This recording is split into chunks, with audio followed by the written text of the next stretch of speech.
Well, good afternoon and welcome to the 660 Club, the one place where you don't need to wear a mask to watch 6 game-changing startups pitch their big idea in 60 minutes.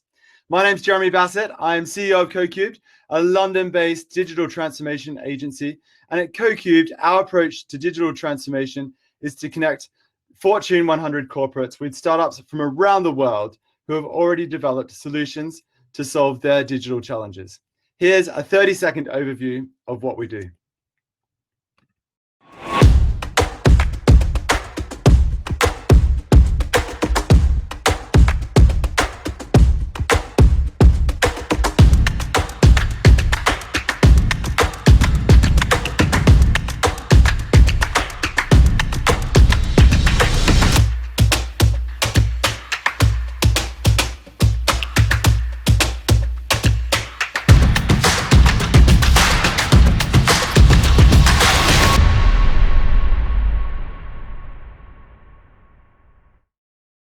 We're passionate about democratizing innovation.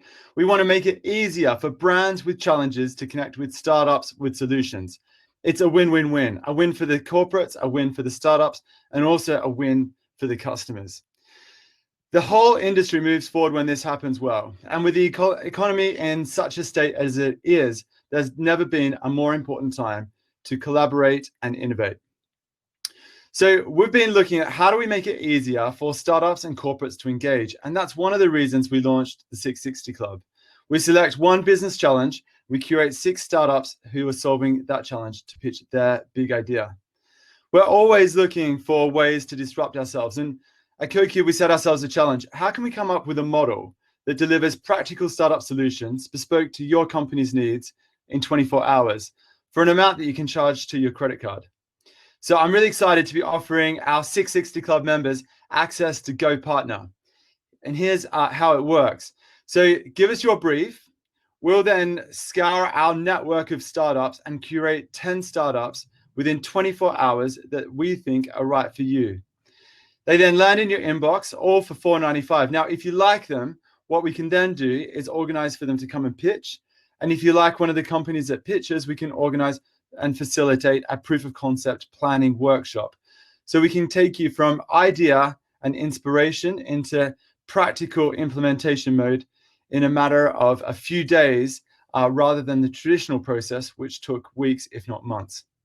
So by the startups that you see today, but you've got a specific challenge of your own that you'd like to solve, then share your brief, swipe your card, and let's go partner. You find more information right in the expo zone after this. So drop in, say hi, and we can talk more about it there. All right, back to today. In 660 this month, we're bringing the Go Partner process to life every Thursday. Every Thursday, we've got a big brand sharing their brief, and then we'll hear pitches from 6 startups. So today, we're excited to welcome a brief from Jones Lang LaSalle. JLL are one of the global leaders when it comes to commercial real estate, and they're looking to transform the industry. Here to tell us more and to launch their brief, please welcome the Director of Innovation, Alex Eds. Alex, welcome to the club. Hi, thanks very much. Thanks for having me. And I have to say, that's probably the best intro I've ever had. So thanks for that. Alex, I haven't really told anyone about you though. Tell us a little bit about your role. What do you actually do? Just the way you say it. Yeah, so Director of Innovation, I guess it takes on lots of meanings, but principally it's about helping our business and our clients. And as you say, commercial real estate, albeit we also do residential real estate as well.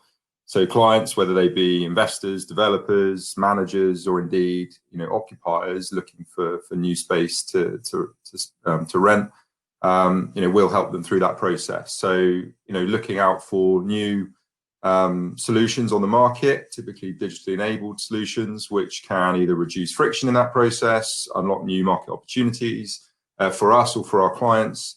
And I play the kind of role of matching and identifying where we think there's opportunity. So this is a perfect opportunity for me. Awesome. Good stuff. Well, hopefully we can find something that could be relevant to JLL today. Today's all about creating the future of the workplace. I'm interested, how's COVID impacting the way that we work and, more importantly, the environment that we're working in? Yeah, so big question. And I'll try and keep it brief. I'm sure everyone's got their own view and version of what's happening. And I think, start off by saying it's incredibly sector specific. While we're hearing some pretty bad news around the economy as a whole, the reality is for some sectors, namely e-commerce, logistics, etc., have actually done very well. So there are some business verticals that have actually grown quite considerably as a consequence. But as you say, and indeed, the sort of general view is it's been a pretty tough time. I think for us, and specifically, a key question we're sort of faced with, and we're dealing with our clients is, how quickly will people return back to the workplace, whether that's your office or a similar physical location, because obviously everyone's been working at home, and how quickly that will happen, how will that happen, and what do buildings, namely the spaces in which we go and work or shop, what do they need to do to adapt to support that re-entry, we call it. And I think while that's important, and indeed a lot of what we're looking at is how we support both a safe and a clean, safe, and that's their sort of key criteria.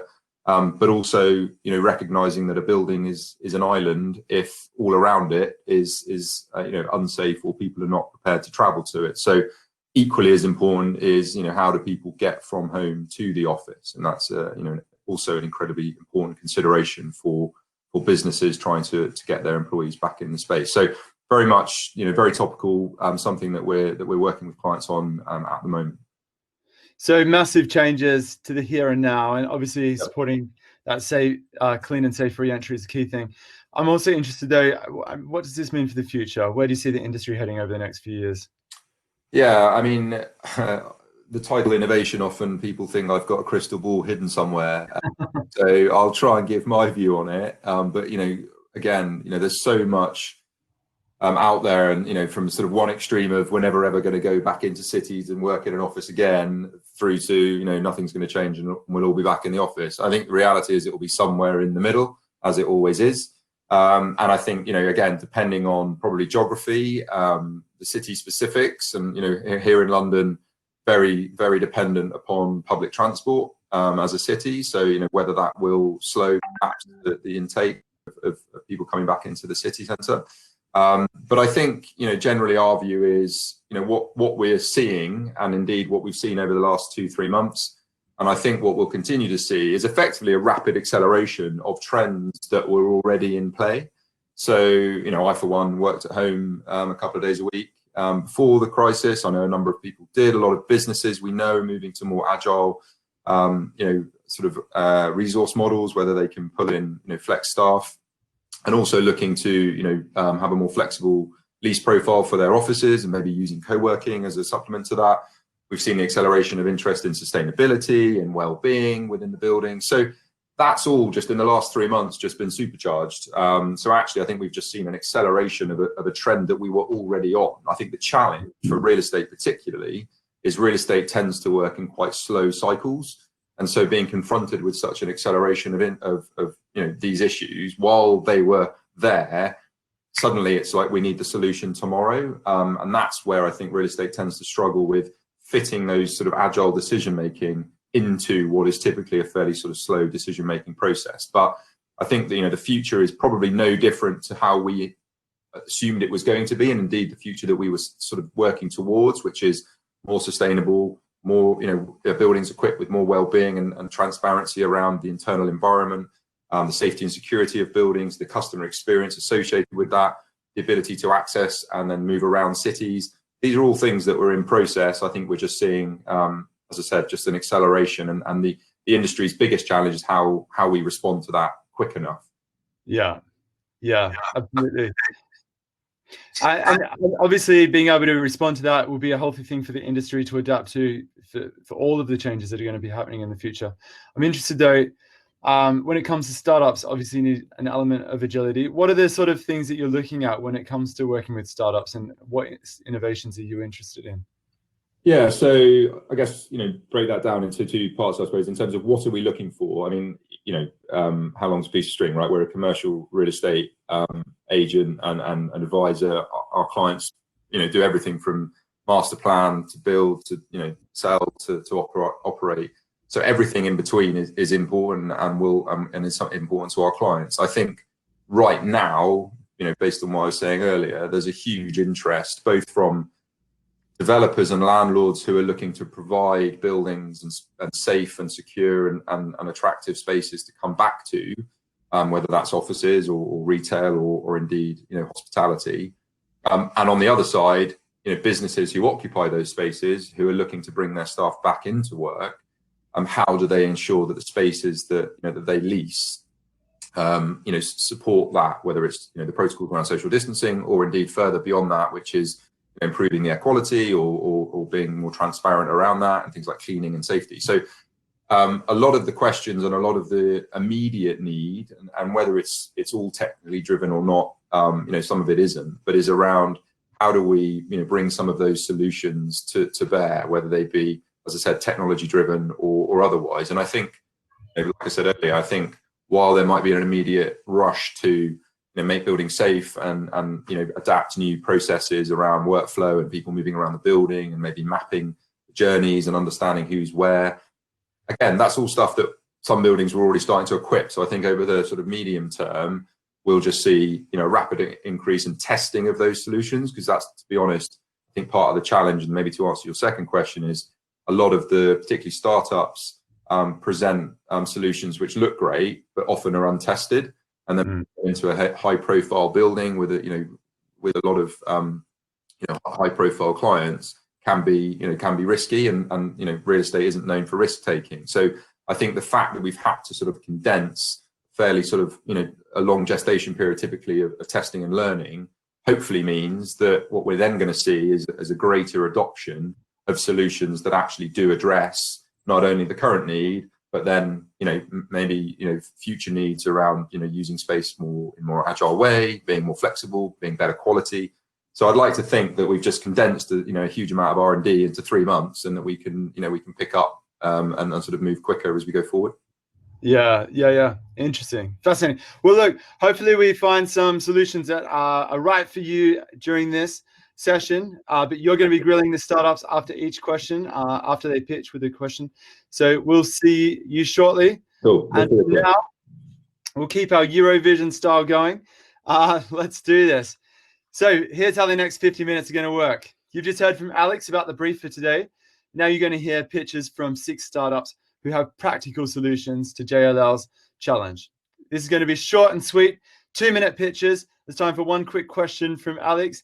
And then at about 2:45, we're going to head over there to the networking section, where you'll be able to speed meet with today's startups and connect with other club members. It's a lot of fun. We've got you on a few minute rotations where you can meet with a person and then click to go to the next person. Use the chat bar on your right to say hi, make comments, ask questions as we go. But let's get this show off on the road. So with our first pitch, when it comes to turning wasteful buildings into smarter, healthier, and more sustainable ones, it's no secret that can be a tricky task. With an innovative solution, please welcome Matt from Enabrain. Matt, welcome to the club. Hi, everybody. Nice to see you all, or not see you all, but know you're there. So my 2 minutes. For the last 5 years now, we've been working with commercial building owners across airports, retail, hospitals, care homes, all those sort of end users, to deliver energy savings and improve air quality. That's been our main driver, obviously, for the time, and we can generally save between 20 and 40% of the energy use for heating and ventilation.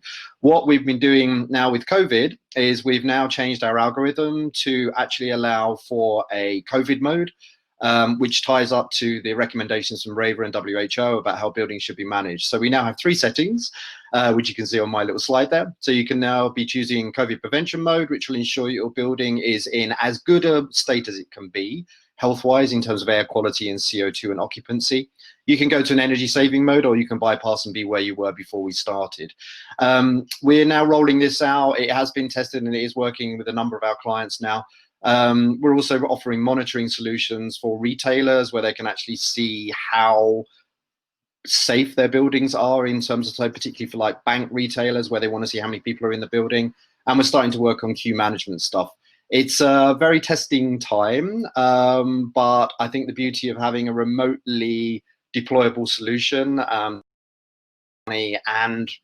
improve the health of the building is proving to be quite a good selling spot at the moment. So I've no idea how my 2 minutes are, but I'm happy to take questions, and we'll be in the little box later on. So thanks for your time. The little box. Thank you, Matt. That's great. Alex, why don't you jump back on, and we can get on with. Yeah, hi. And I think I've actually either I've met yourself or We have. And yeah, we have, haven't we? We have. Just sorry, I appreciate you condensed into 2 minutes, and apologies my memory from before last we met. But in terms of the data sets that you use, that you pull in order to understand, those 3 settings, which I think is a very useful kind of value prop for particularly landlords or managers. But are you able? What data sources are you pulling in to then help understand how the building's actually being used in real time? So we use, when we do the surveys, we use existing data. So we do benchmarking for existing energy use. And then we actually, during the trials, normally we do like a week on, week off. So you can actually then benchmark exactly, not just the past years, but also how you're doing within that period. The information that we use to save energy is brought in from external sources as well. So weather forecasts, occupancy. And so we have a mixture of a reactive algorithm and a predictive algorithm. So the two together actually pull together and can make. So that key piece there, that occupancy you mentioned. So do you pull in real-time data from the building itself? Yeah, so we use CO2 to determine occupancy. Right. We're pretty accurate. Our sensors aren't the cheapest, but they give good accuracy within about 2 to 3% of occupancy normally. So we're pretty good. That was going to be my next question: is how you track it, and do you interface with other IoT systems, or do you have your own? But okay, yeah, and I've heard that before around CO2 being a fairly good tracker. No, I think that's useful. I mean, I think, as I mentioned before, I think, and you're probably finding with your clients, right, is right now it's about how do we adhere to the rules, how do we and those rules are changing, so the ability to change those algorithms I think is really helpful. But then as we move forward, actually has that set the tone for how we want to manage this building going forward, and actually being able to adapt to those changing circumstances. Alex, we're going to do one question. Oh, sorry. That's fine. Sorry. There's time right after. These conversations. Great question. Thank you, Matt. Thanks. We're going to jump into our second pitch now. Keep this show moving. Did you know 250 billion disposable cups are consumed globally every year, and only 1% of them are actually recycled? So here to tackle that problem, please welcome Safia from Cup Club. Safia. Hi, Jeremy. Thanks for having us. It's a pleasure to be here and join everyone here. So we're on a mission to eliminate single-use packaging. We work with businesses across food service. We work with Baxter Story. We provide our service across major offices, airports in the UK. We've also just started some work with some retail brands, so some familiar names such as Starbucks, McDonald's, Yum Brands, and Coke. Our mission is essentially to start with the drink space and help businesses address the waste issue with a zero waste solution. And so we eliminate by providing reusable packaging in place of single use.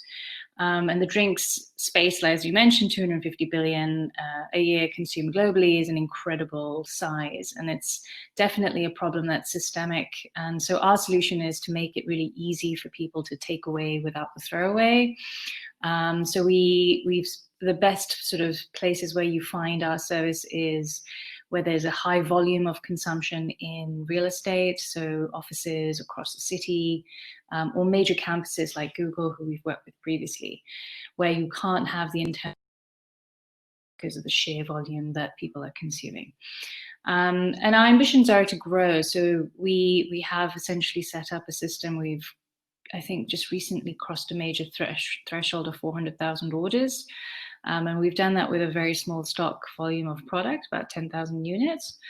And we're growing this into a much bigger play across other types of food product categories, so food boxes and other types of food containers and drinks containers. So big ambition plan, and really excited to kind of really work with the real estate economy to make sure that we can help them solve some of their waste issues, which they currently have, and come up with a solution that's more reusable. Amazing. There we go. Takeaway without the throwaway.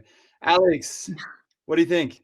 Yeah, great. I mean, real issue that's really close to my heart personally as well. And actually, when I was in a previous role at JLL, head of sustainability, we were looking to try and bring in biodegradable, cutlery and cups, etc., within the space.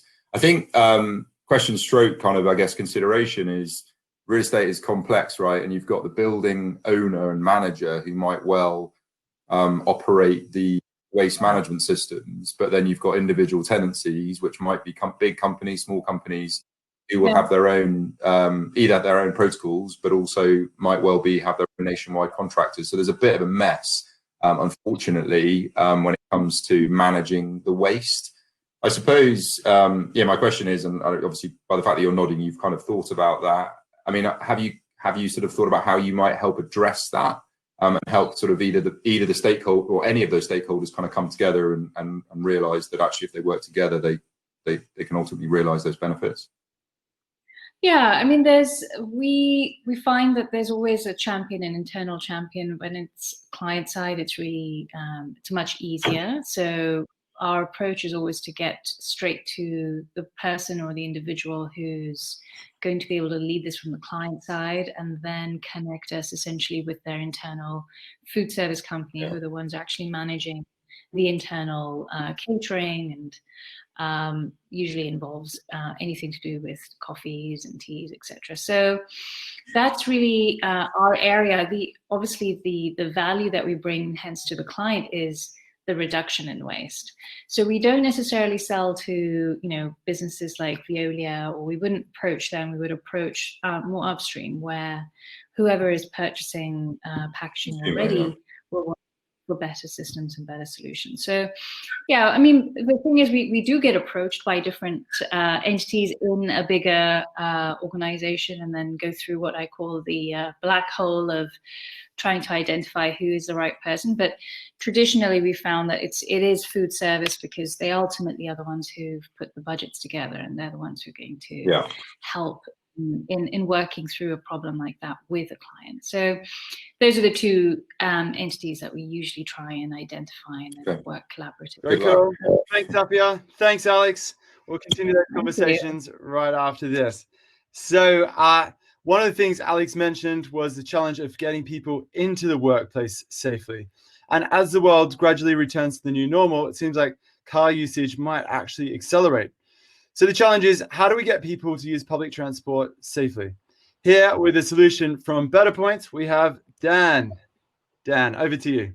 Jeremy, thank you. Hi, I'm Dan. I'm the founder of Better Points, and we're a behavior change technology company. We've been in the market live since about 2013. So we've been running programs very successfully across the UK and the EU for a number of years. So we've already been through some hard lessons.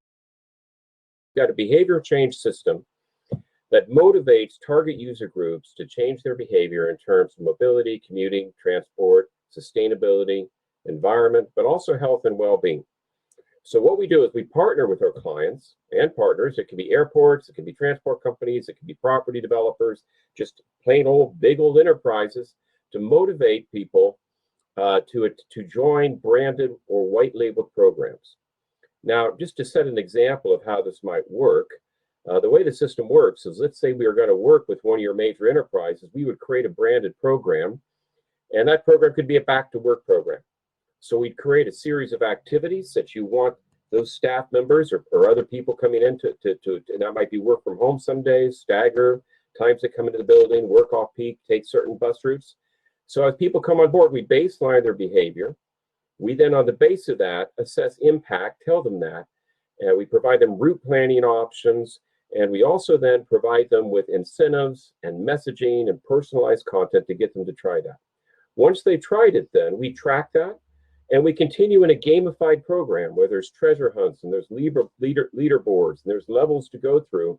And we can continue to track and motivate, and we capture that data. At the end of the day, rewards that could be used. It could be things that are just within the building campus. It could be gift vouchers. It could be retailers, but there's a whole, it can be totally customized. And the data we capture is completely comprehensive. So it's not just travel modes. So we capture all the travel modes, but it can also be used for recycling, energy conservation, physical activity. So we can put together a holistic program that could be either an added value services, for example, with JLL to offer clients, or branded within the client on the campus itself. And we've been doing this now, as I said, 5 years or so. We've got over 8 million sustainable journeys tracked, something like 800 million calories burned, and something like 5 million kilograms of CO2 that we've actually tracked that we've mitigated. I have to say, I'm one of those 8 million people that are busy tracking my rides through my Brompton bike. Alex, questions for Dan? Yeah, no, it seems like a really good idea, and apologies, but I think I got it right. So basically, you're gamifying sustainable travel, right, to try and incentivize people. So just to explain that, so how would I be incentivized to get to work by using this platform? So your employer or a local authority or council, and it could be any number of people sponsoring the program, you'd be invited to download the Better Points app or a branded version of our app that could be branded by the client. And once you're on board, you'll be presented with a series of activities where, after we baseline you, and we do that through GPS and some questions, you'll be motivated to do those activities. And as you do that, you'll tell whether calories are burned or whether or not how much CO2 mitigated. You'll be provided with route planning options, and you'll be told not just which route plan, which is the fastest, but you'll be told which is the lowest CO2, which is the most beneficial for the environment, and what the impact might be, various things, what the impact of taking different routes is over a year. And then you're rewarded. There's redemption catalogs, there's a whole range of different incentives, and the data is available to the client via a proprietary passworded portal where you can combine data sources and do modeling and visualization of what different options might be in the programs. And it's a live environment. You can change the program all the time, daily, depending on what people do. Cool. Very cool. Thank you, Dan. Thank you. Thanks, Alex. We're going to jump on to our next 3 pitches right now. So in today's climate, engaging your residents and supporting their well-being has never been so important. Taking your residents' engagement to the next level, please welcome Freya from Jump. Freya, welcome to the club. Hi there. Can you all see me? Yes. I'm Freya. Yeah, great.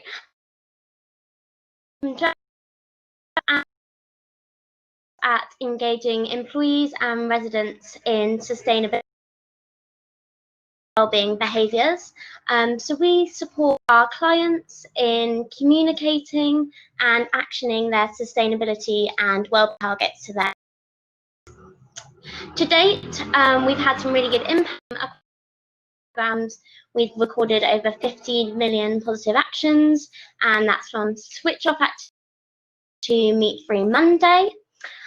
So we work with our clients, which are across a range of different sectors, within health, within higher education, within local and corporates as well.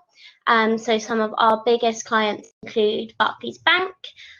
We have a global program with them, Manchester NHS Trust, and other big universities such as Exeter University and the University of Bristol. So we support our clients bespoke programs which focus on gamification, technology, and strong communication. So digital engagement has never been more relevant for employers, and over the lockdown period, we've seen more positive actions recorded ever. So we have optimized our programs in order to sort of align with the working from home context, and that includes activities such as keeping informed around COVID-19 and working from home activities such as desk exercise and keeping in touch with your colleagues. And we also just launched a new feature, which is an e-learning insight series, which is a bi-monthly work on climate action. And it's a great way to keep connected with your staff, especially in sort of sustainability topics. So just to summarize, really, we want to support you in acting and in order to achieve your net zero targets and to ensure a efficient and healthy workforce. Thanks very much for listening. Very interesting, Freya. Alex, questions for Jump? Yeah, it sounds like you guys might have an integration with the previous one. Because I guess incentivizing people to travel might also be. There are some similarities, yeah. I mean, maybe as just an example then. So, I mean, I think it's a good idea, and obviously gamifying and giving people incentive to partake in initiatives, I think is obviously a key need for sustainability and CSR, policies to actually be, I guess, brought to life. What would I get? So, I decide to sort of do some volunteering, or I decide to partake. What's in it for me? Like, what additionally is in it for me other than feeling good? As an employee, as a user, you mean? Yes. Yeah. So you'll earn points. So you record your positive actions and you earn points, and those points mean prizes. And this really varies between client, but this can be from sort of high street vouchers to discounts at local retailers, money off your sort of local coffee, things like that. And also on a sort of team level, we give out charity donations for top performing teams. Cool. Very cool. Thank you, Freya. Thanks, Alex. Thanks. On to our penultimate startup now. Much. Did you know that between 33 and 50% of all food produced globally is never even eaten? Well, here to help us turn away from our throwaway culture, please welcome Liam from Olio. Liam, welcome. Thanks, Jeremy. You actually just stole the first line of what I was going to say. But yeah, you're right. Between a third and one half of all food produced globally is wasted. This equates to an annual value exceeding $1 trillion, weighing more than 1 billion tons. In the US, food waste accounts for 1.3% of total GDP, so it's a level of market inefficiency that we just don't see in other industries. At the same time as this enormous waste is going on, 800 million people worldwide are starving or malnourished. That's 1 in 9 of us, each and every one of whom could be sufficiently fed on less than a quarter of the food that we throw away in the US and Europe alone every year. Now, quite apart from the moral implications of throwing away all this food when people are hungry, the environmental consequences of food waste are catastrophic. It takes 25% of our total freshwater consumption is spent on growing food that we never eat, and it takes a landmass larger than China to grow it. A few weeks ago, a report was released by a group of climate change scientists which ranked food waste as the single to tackle if we're to stave off the worst effects of the climate crisis. So it's a big problem, and it looks set to get worse. By 2050, we'll have another 3 billion people joining us, and as of right now, we have no idea how we're going to feed all these people. Our suggestion is that the only place to start, the only way to start, is by making the most of what we already have available. This is the impetus behind our app, the world's food sharing app. The way that it works is very simple. You can see the screenshot on the slide there. We like to think of it optically kind of like a Tinder or a Hinge for food. Users snap a photo of any food that they have left over. Maybe they bought too much, maybe they're going on holiday, whatever. Their neighbors will receive alerts, and then between them, they arrange a place and time to meet so that the food can change hands. We launched 5 years ago. We now have over 2 million users. More than 5 million portions of food have been shared via the app, and we've enabled more than 1 million doorstep interactions. We also have almost 10,000 fully trained Food Waste Hero volunteers who collect surplus food from hundreds of businesses nationwide every week, including Pret-a-Manger, Tesco, and a number of catered corporate offices such as HSBC, Pinterest, Linklaters, and BT. I think that's not 2 minutes. Very good. Right on time there too, Liam. Impressive list of clients, Liam, and lots going on in this space. Alex, what do you think? Yeah, again, a really important issue and one that very close to my heart as well. And I'll try not to go off on a rant about it because I completely agree with you. A lot of the message that we get fed is complete nonsense around food and the need to grow more. So I think, yeah, really admirable. And I've heard of you guys, I guess, and you touched on it towards the end there, because I get the kind of I guess the customer, right? So the end user left over in the fridge. But I wonder, maybe you've touched on it, but maybe the bigger prize and maybe the easier prize is going slightly up the food chain, maybe supermarkets and other kind of food distribution units where, I guess, there's a higher quantity of food wasted. Have you thought about how you might engage that kind of community and how you might do that? Because I can see that being a bigger prize, perhaps. So you mean the higher up beyond above store level, or do you mean? So yeah, so obviously you're trying to target me as a consumer and what I've got in my fridge, but actually I bought it from Sainsbury's, and Sainsbury's is going to chuck out 3 tons of food every whatever it is. How connecting to that business community and whether they could share food either to consumers or to other businesses? Yeah, so our volunteer program, which I touched on a little bit, the Food Waste Heroes program, it involves matching our pool of fully trained Food Waste Hero volunteers with shops such as the ones you just mentioned, but also corporate offices like the ones I mentioned before. The volunteers will attend those businesses at a pre-agreed time, normally the end of lunch service. They'll collect any food that's left unsold or uneaten, and then they'll take it home to share among their local community via the Odeo app. Limited, we manage the whole thing ourselves, and we're able to then feed back to the business who's given us the food the environmental and social benefit of their decision to participate. So we will put it in terms of CO2 emissions avoided, number of local people fed, things like that. Okay, cool. Very cool. Thanks, Liam. Thanks, Alex. It's on to our last company. And for our final pitch, we're going to be delving more into commuter behavior and how we can achieve a faster, cheaper, and greener commute for everyone. So here to tell us more from Commutify, please welcome Esteban. Thanks, Jeremy. And hello, everyone. I'm Esteban, co-founder at Commutify. And we really sit at the intersection of sustainability, new mobility, and occupancy to manage demand management and help you understand commuting data and manage all your parking and mobility in one place. And as Alex said earlier, it's in buildings, it's like an island. We need to focus on how to get people there safely. And that's why today I want to focus on what we call the 15-minute commute. As employees return to work, the first thing they'll do is their long commute back to work in traffic. And this is expensive for everyone. It creates parking shortage in their building, it reduces employee productivity and overall job satisfaction, and it drives employees to look for new jobs. But we could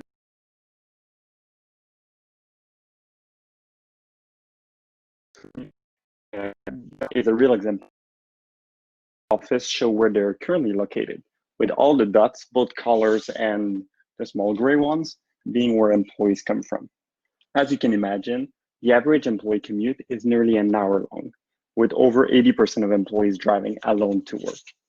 With our analytics, we can not only baseline the current situation, but also model scenarios on how we could improve it, from distributed office, work from home program, shuttles, carpooling, and more. This allows us to look at, by example, how a building manages occupancy, especially after COVID, and how it impacts parking and mobility infrastructure demand. So in this example, we've modeled distributing the office over 4 locations. And the impact is incredible, with the majority of employees being able to drive, bike, or walk within 15 minutes to the office.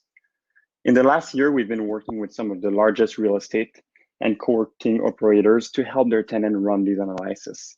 We've automated the whole process as part of our data platform and are now opening this tool set to all commercial real estate to help drive a healthier and more sustainable return to the office. Thanks, Esteban.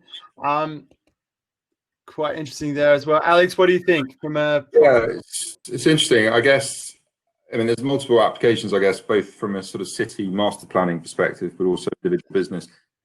I mean, on the slide there, you've got the US. My question is, I guess, geographical scope. Can you deliver this at any location, or what's the? Yes. Yeah. Yes, so we built a platform to work worldwide. So we're plugged into public transit infrastructure, into parking, into a lot of the APIs and technology integration, so that we can deliver a solution worldwide. We're GDPR compliant, all already and compatible in the Europe market. Yeah, I've got other questions, but I'm only allowed one, so yeah. We're going to keep these conversations going right after this. So look, thank you, Esteban. Great pitch. Thanks, Alex, for joining. Alex, I've just got a question though for you before you drop off entirely. You can drop off, Esteban. Thank you for joining. Feedback. What's your overall thoughts here, Alex? Some really good solutions actually, and a number actually I think will be relevant for us as a business ourselves, not least our clients. But I think, look, it's just really good to see, and part of the reason why, from a personal perspective, I shifted from doing kind of sustainability strategy into what I do now is because I wanted to find the solutions to some of the problems that we've been talking about for a long time. And so, it's just really good to see, the energy and time and effort and ultimately these businesses starting to scale. So I think, all of them tackling really key issues, as I mentioned, some of them really close to my heart and, really important to plug into that business community. I think, just to leave, as I mentioned to one of them earlier, the real estate industry is quite complex. So if anything, it's just about really understanding who your customer is and who is actually going to get the benefit of this product or solution. Because a building might look like one entity, but actually there's multiple stakeholders in it, all with their different budgets and drivers. So just be really clear about who's going to get the most benefit and therefore who should ultimately pay for the product or service. But no, really good. Thanks. Okay. Excellent. Well, thanks, Alex. Thanks for joining. And we'll send you and everyone who has joined today details of each of the startups that have pitched. Every Thursday in July, we're handing SixSixty over to big brands. We're going to be hearing their challenges, inviting 6 startups to pitch their solution. You've just heard from JLL. Before that, we looked at retail, and before that, we looked at a brief from Capita. Next week, we're going to be diving into the future of mobility with Hyundai. So do join again. We'll send you an invite if you haven't already got that to next week's session. It's going to be very interesting and hopefully a solid glimpse into the future of transportation. But right now, let's head over, click on that networking tab, share your screen, and enjoy conversations with the other club members. We'll see you there.